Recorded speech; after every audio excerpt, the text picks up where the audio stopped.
Hello and welcome to episode 130 of the Mark and Me podcast. As always, I'm your host Mark.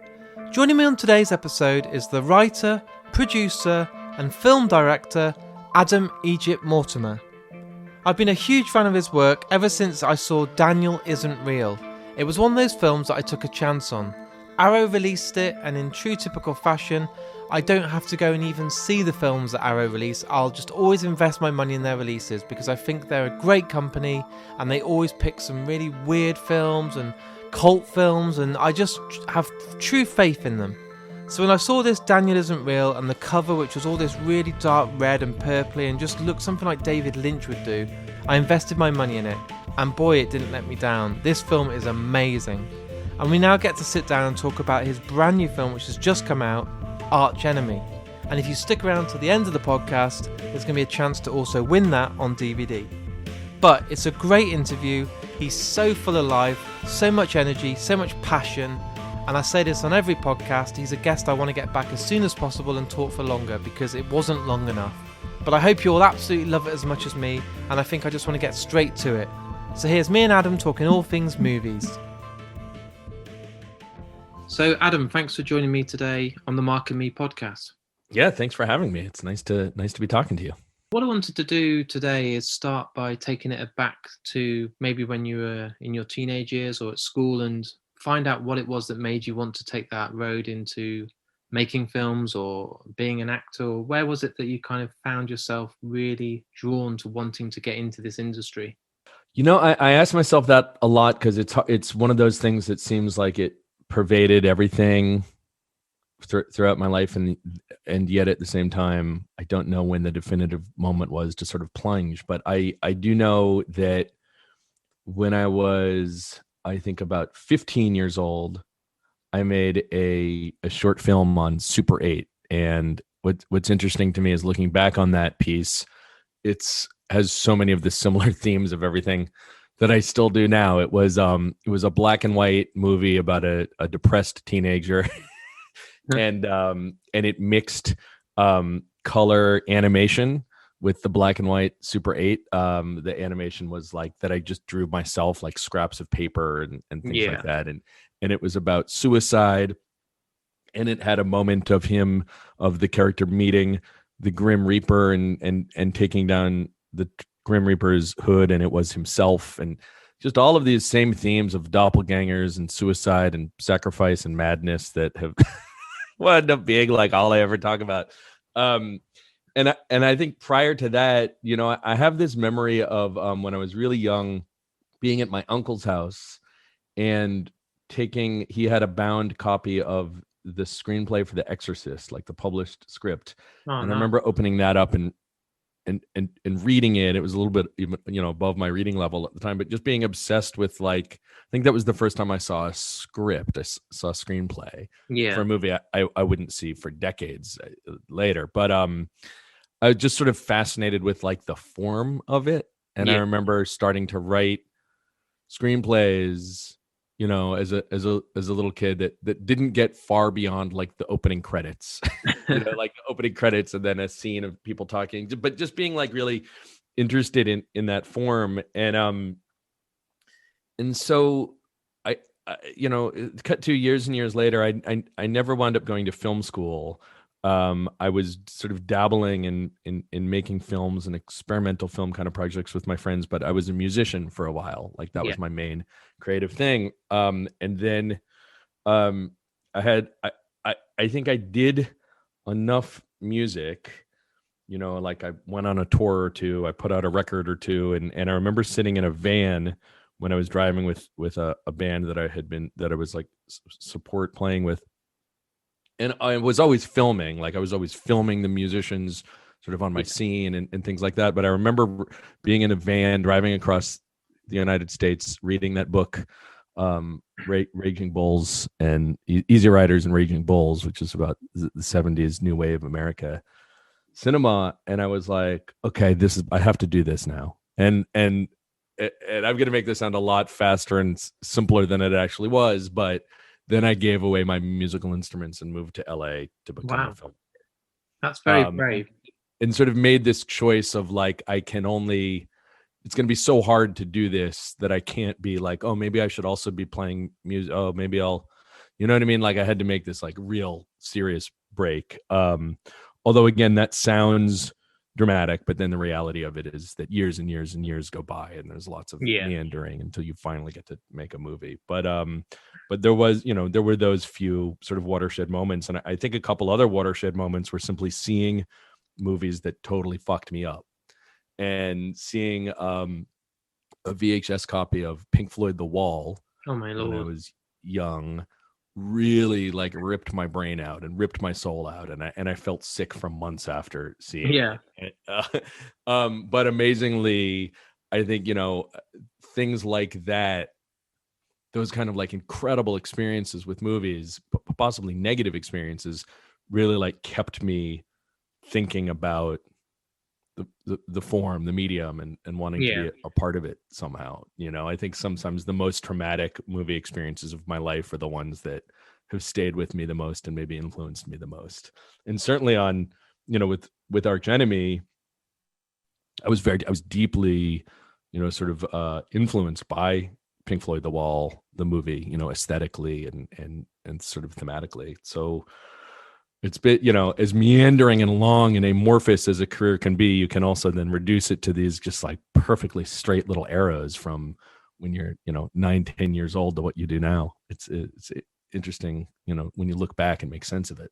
Definitely. And you then mentioned obviously this one film by Pink Floyd that kind of made you just think, what the fuck? And it stayed with you and kind of kept thinking about it. But at what point was it that you started kind of noticing the same director's work and taking an interest in certain directors? Was there like for me growing up, I absolutely loved John Carpenter and Spielberg, and nowadays it's people like Christopher Nolan, but I'm probably, someone like John Carpenter, I think, has done it all. Is there directors out there that you were just starting to get to feel that their work was, I noticed this person's work and I think it's got the same feel as this title, and then realizing that these are all done by the same guy? Yeah, I think one really strong example of that for me was with David Cronenberg, and I remember when I was, I think, early in college, reading a book of interviews with David Cronenberg where he was talking about The Brood, and he talked about how The Brood was what he wrote during and after an extremely brutal divorce, and I remember like that idea really hit me because I don't think I had previously really thought about how a genre movie like The Brood, which is very it's very linear. It's full of ideas. It's an incredible movie, but I think it's one of those movies that I like more the older I get. When I first saw it, it was this crazy movie about killer kids, and to realize that it had this seed of like absolute real life and emotional interiority that is what drove him to create these very external images is something that like really began working on my understanding of what directors do, and especially what genre directors do. And and I think that was probably around the time that I was interested in digging up the most obscure, like found all of his short films and those first 2 hour-long movies he made, Crimes of the Future and Stereo, which really blew me away at the time because they're this sort of crossover between experimental cinema and science fiction horror, and I was like, what is all of this? How does this work? Yeah, which is interesting because also I think there was a time prior to that, I think around the time I was in high school, where I was like you, it sounds, sort of exhaustively watching all of the science fiction and horror movies at my video store, at my local video store around the corner from my house. And some genius who worked there, some, hipster college student had put Tarkovsky's Stalker in the science fiction section, so you're sort of going from like 1999, The Bronx to, Galaxina. And then right in the middle, there's Stalker. And I brought that home and watched it. And it was another one of these, very memorable experiences. It just ripped my head out. And I remember sitting right in front of the TV, constantly pausing it to write down things in a yellow legal pad that people were saying. And I just never seen anything quite like that before. Although that didn't immediately inspire me to watch everything by Tarkovsky, and it took me a long time to really know that was sort of a person where everything he did was crucial. But that one movie, I don't know, sort of sent me on a path of a sensibility, right? That had to do with like, what is this crossover between the most insane genre stuff that I like and something that's clearly art.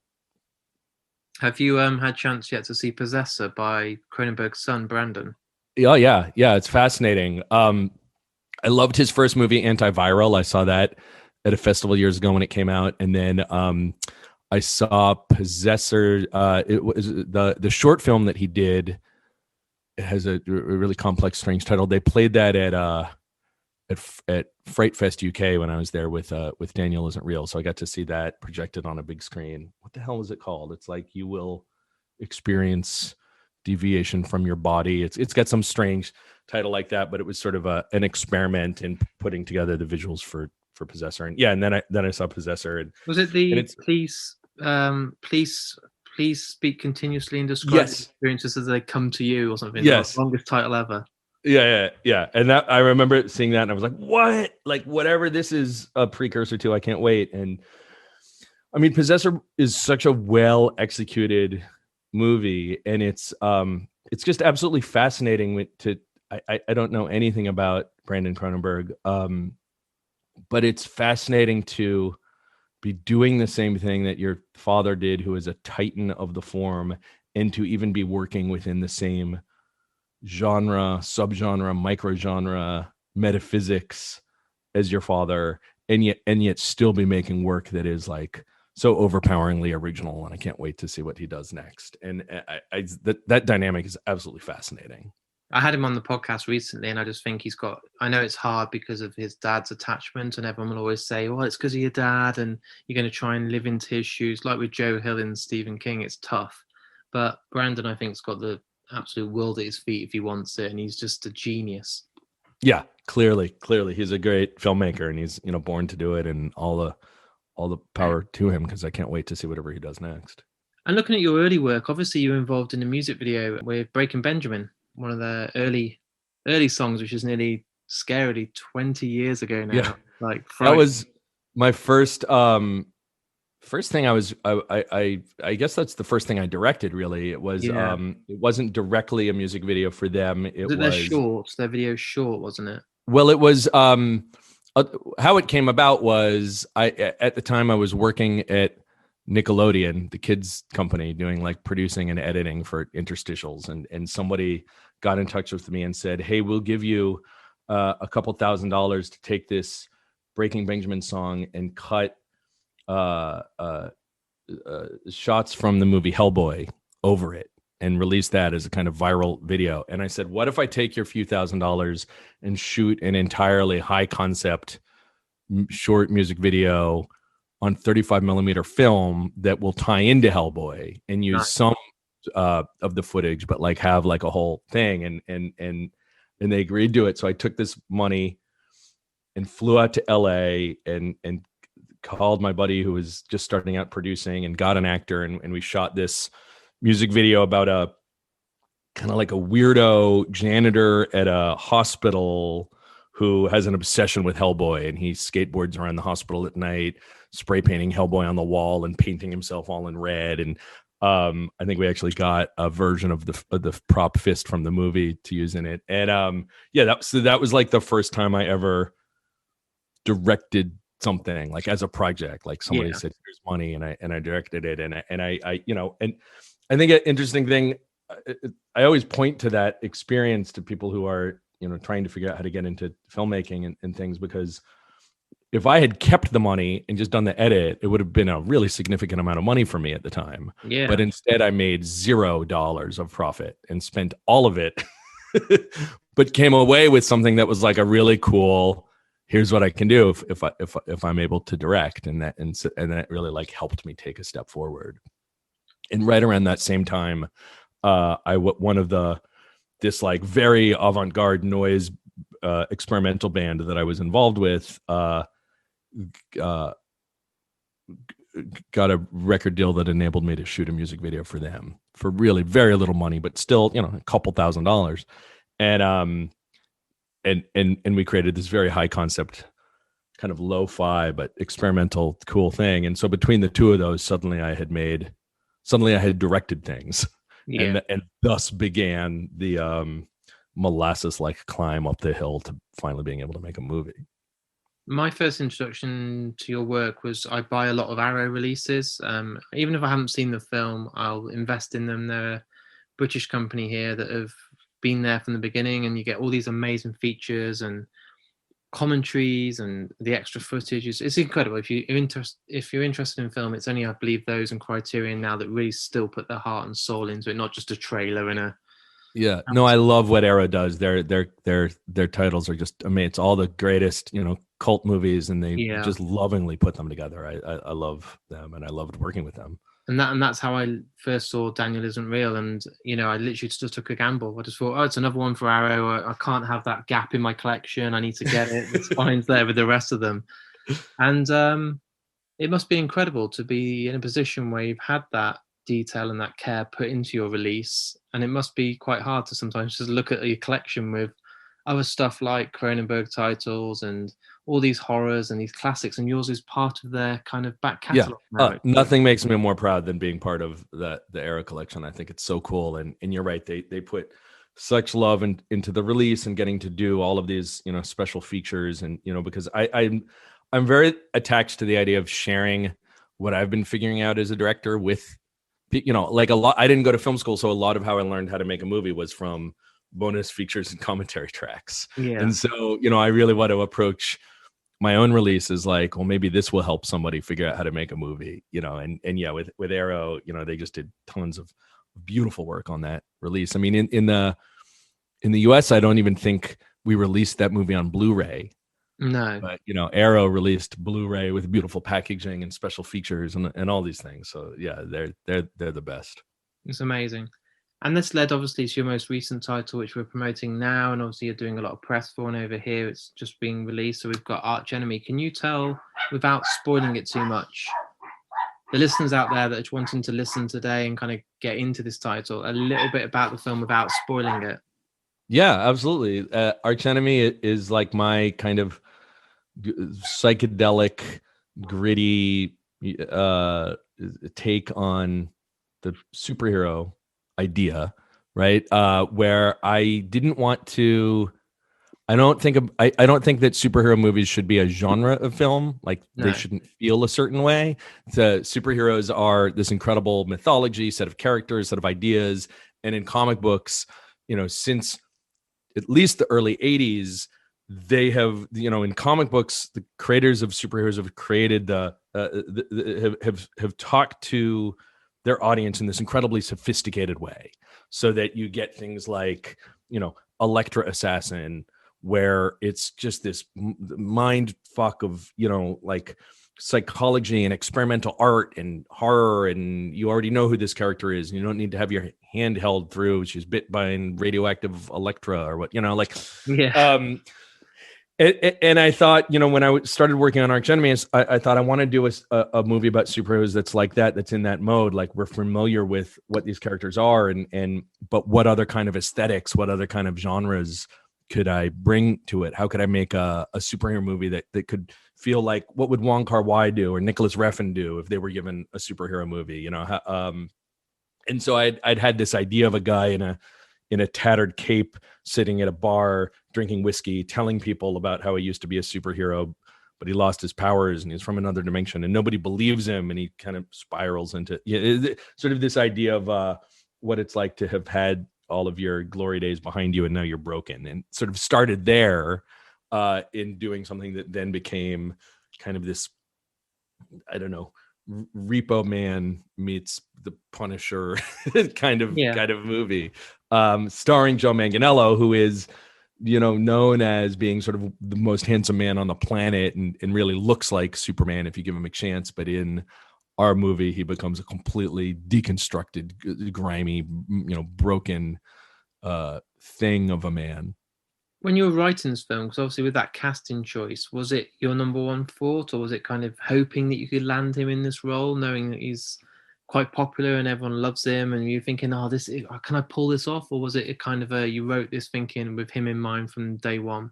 I didn't think of cast at all when I was writing it. I was really focused on the character. A lot of times what winds up happening with me is that first I write a thing, and then if I'm lucky enough that it's going to get to become a movie, then I pick up the script as a director and look at it and go, what was this idiot thinking when he wrote this script? And then I try to figure out how we'll make it a movie. So I didn't have anybody in mind. But yeah, it was very fortunate that, he was interested in working with Spectre Vision, who produced the movie, and who had produced Daniel Isn't Real, and who also produced Mandy, and, sort of have built up this library of these kind of, genre movies that are insane. I don't know how else to describe them. And Joe really wanted to do something with them. He didn't know what. And it was perfect that we had Archenemy, which I was trying to figure out how to make. And it was just absolutely perfect for him, because he's a guy who they had wanted him to play Superman at one point, and he couldn't do it because of a scheduling conflict with True Blood. So the idea of an actor who had and lost the opportunity to be Superman playing a Superman who is lost really appealed to him. Joe is just like, he's obsessed with comics. He and I, upon our first meeting, we just started talking about comic books and sort of the deconstructing the myth of Superman and all these things. And so he was, you're right in that he was exactly the perfect guy to do it, but I didn't know that until we met up and decided to work together. Plus the name Max Fist is probably the best name you could be cast in a film. It's pretty fun. You get to join a pantheon of other, legendary Maxes, among them, the Mad Max and other, a couple other choice Maxes. It's a good name for punching. I'm excited as well that he's obviously going to go off and be Deathstroke in his own film as well. I think he'll be absolutely incredible, and then get that chance to show how much of a great actor he is. He's kind of underrated. I think he's under the radar. I don't think he's getting to the places he deserves yet. I think that's exactly right. And that's something he and I spoke about a lot, is that he is, he's really known for these like very physical roles like Magic Mike. And he's actually, he's amazing in the Magic Mike movies, especially Magic Mike 2. But because he's so, he's like a kind of deep Tennessee Williams-esque, character actor trapped in the body of a, quarterback. Yeah. And so, yes, he constantly needs the opportunity to shine as kind of a dramatic actor, because he'll always be able to rise to that. And I think you're right that he's a bit underrated, because people see him maybe simply as sort of what he is physically, and he's great physically. This movie has him, punching people and shooting people and getting tackled, and he loves to do all of that too. But he also loves to sit down and really think about, who the character is and what's his arc and what does he bring to. He was so into this role when we first started talking about the character. He was like, I'm thinking about having a couple of my teeth surgically removed to play this homeless guy. And we were like, I don't think you need to do that. I think we can do that with prosthetics. It's okay. But he was just like so committed, and he actually hired a consultant, a person who is now like a recovery therapist, but who used to be a homeless meth addict. Wow. And Joe hired this ex-homeless meth addict to sort of be his coach on, what was it like to live on the streets and be an addict? What was it like to do meth? He went very deep in pursuit of who the character was. That's proper dedication. I bet if anyone listening is a director is like, I wish I could get that from everyone I cast in my films, to be that committed and dedicated to a role. That's insane. Yeah, it's funny you bring that up. That's always been, I think, my thing.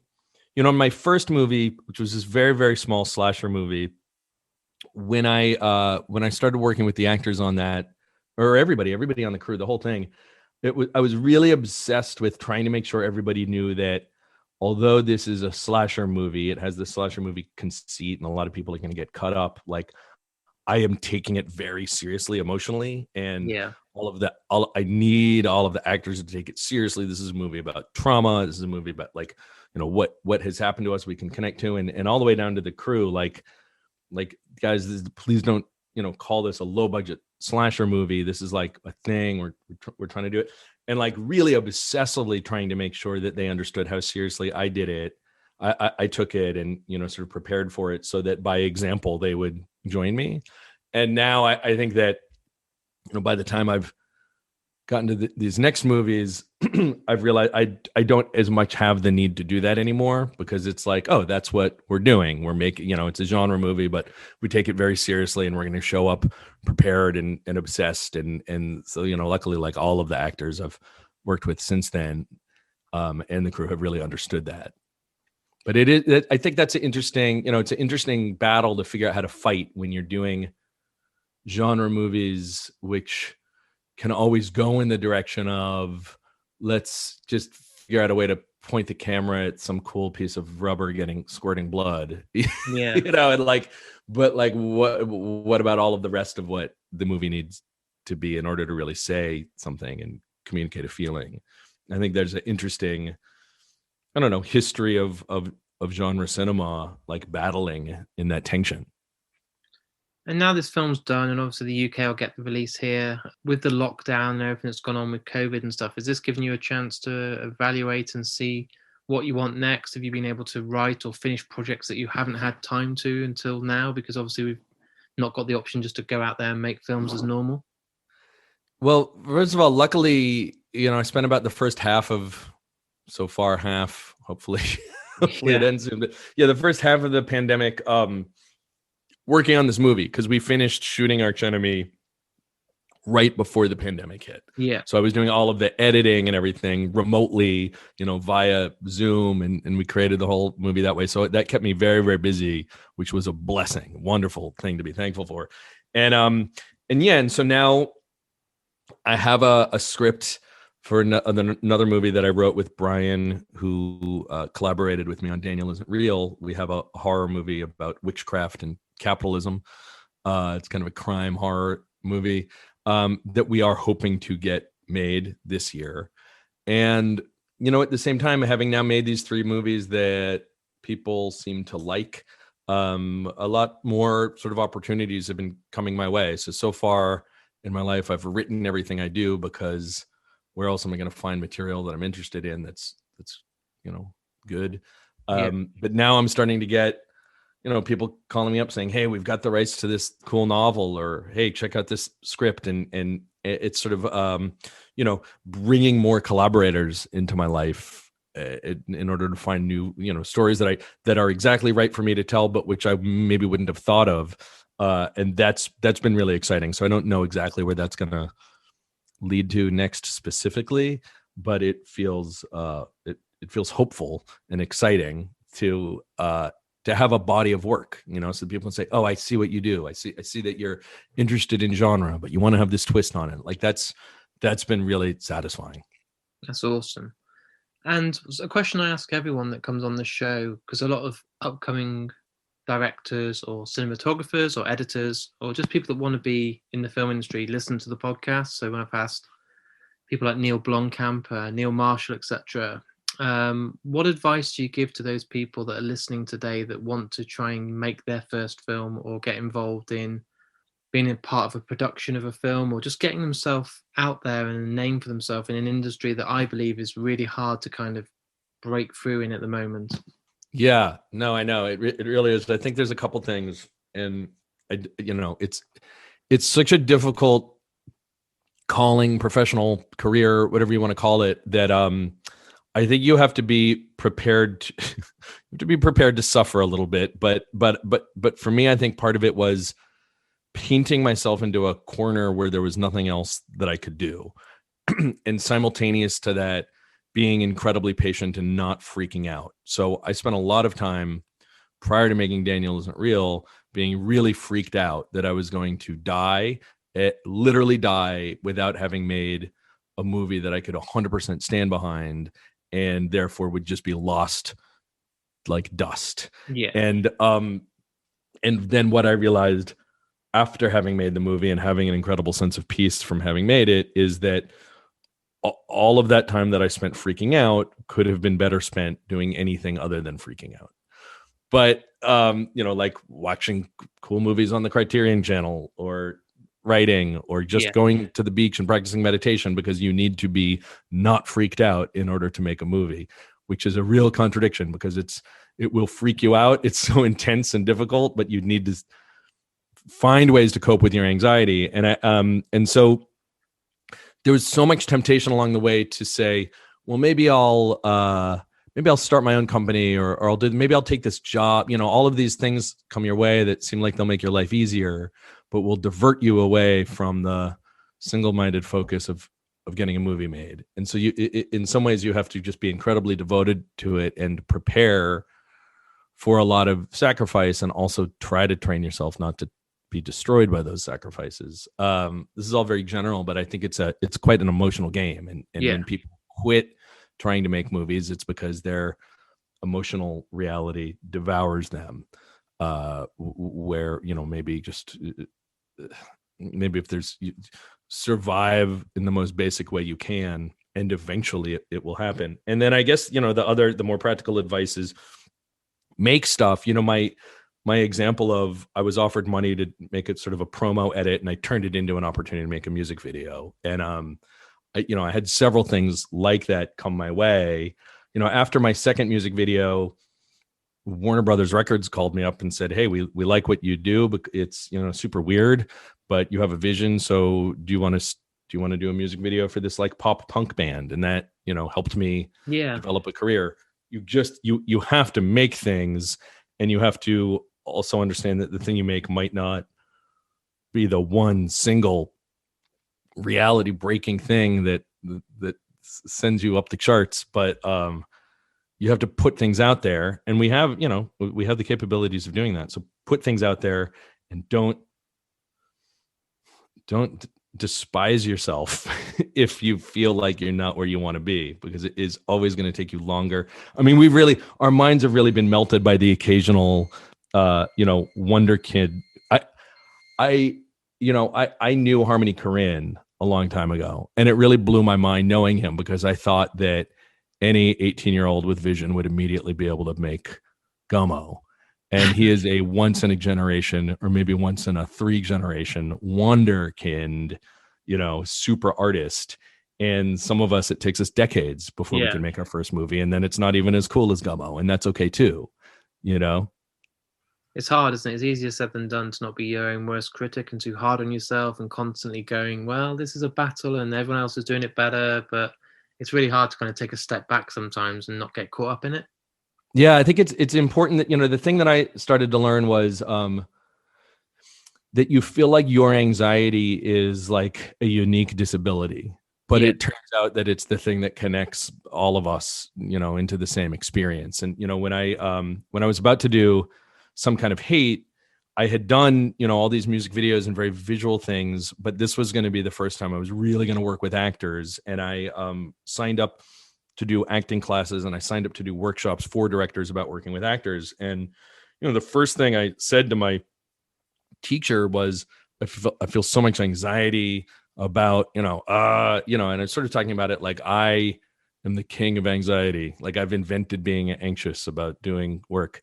And she was basically like, that's what I teach. Like I teach you how to prepare and rehearse with actors so that anxiety can disperse. And it really made me start to understand that like, that's what we do as creative people, or specifically what we do as directors, is to be prepared in a way so that inevitable anxiety does not get the better of you. And so you don't need to treat your anxiety like it's some like unique, mental condition. It's simply the fact of what you've chosen to do. And then there's all of these other tools, and this is why David Lynch won't shut up about meditating for 50 years. It's all, it's like everybody out there is talking about it, but I think we feel these things so internally that we think that it's our own particular mania. But like, no, man, it's a really angsty situation to direct. And so do these 15, 20, 25 things to dissipate that, so you can be in the moment and have a creative career. I think what's good as well now is it's more people are prepared to take the mask off and show that they've got that anxiety, and it's not just, a couple of people. It's not something that people are ashamed of anymore. So if you're looking out there, all those people that you think are really brave and are constantly battling they're just the same. They've got the same battles. They've got the same days they don't want to be on show and want to be able to just tackle everything that comes. And sometimes you just need to say, well, actually, I'm not okay, and I want to just take a time out. Yeah.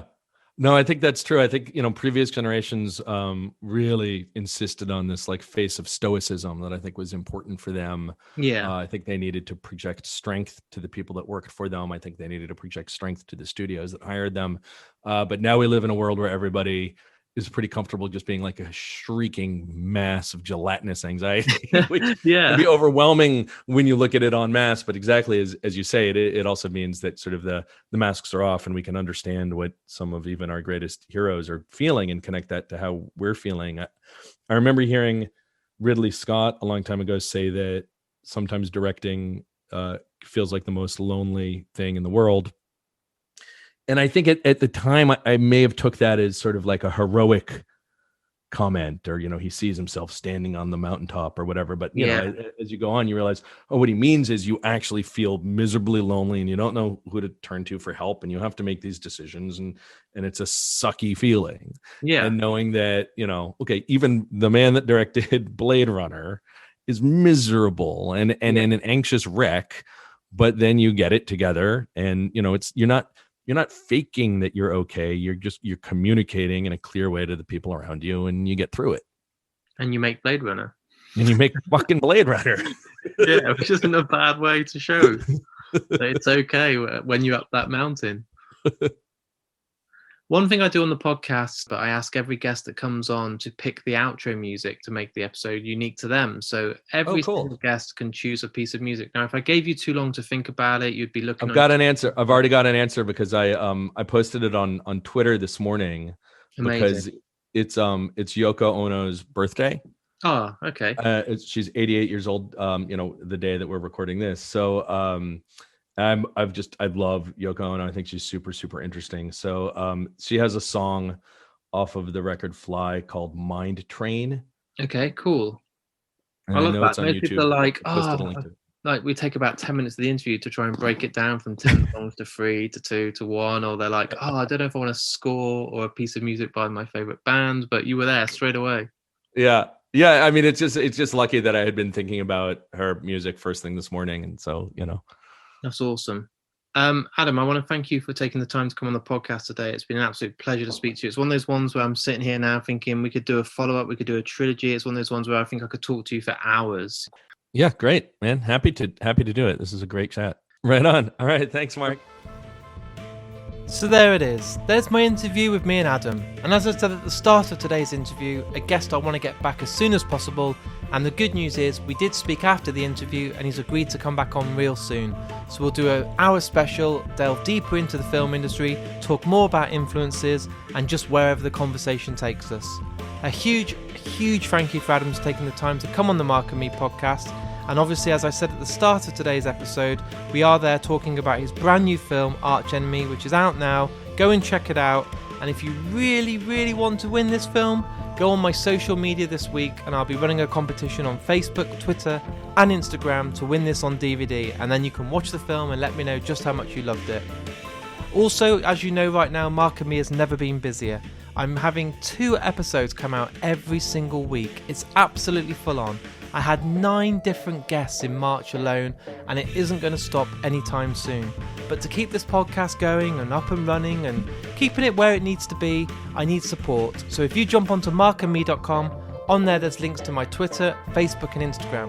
I say it on every episode, if you can't support my Patreon, I don't ask anything more than just sharing it on your social media.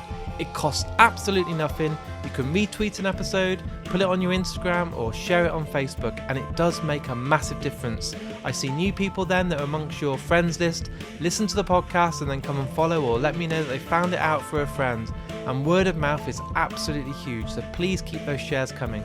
But if you really love the podcast and you want to be in with a chance of winning some incredible prizes from Vice Press, DVDs, Blu-rays, Last Exit to Nowhere t-shirts and more prizes every single month, I run this exclusively on my Patreon page. The link is on markandme.com, but not only that, you'll get episodes early, you'll get guest announcements early, and I'm going to be offering some incredible prizes that money can't buy. And honestly, if you'd seen some of the winners over the last few weeks winning some amazing posters from people like Vice Press with Bella Grace, also some stuff from Matt Ferguson, there's absolutely loads of prizes thanks to the generosity of Vice Press. So honestly, stick around and you'll keep seeing these prizes all over my Twitter, all over my Facebook and all over my Instagram. But it costs as little as £1 a month, and for that you're getting 8 episodes, you're getting an opportunity to win loads of prizes and just support me. And that gives me the opportunity to go out and record more interviews, get more and more podcasts laid down and then out there for you. So it's a win-win for everyone. I want to thank everyone for tuning in today. Thanks for sticking by and supporting the Mark and Me podcast. It means the absolute world, and we're going to be releasing more and more episodes in the next few days, so stick around and I'll speak to you all real soon.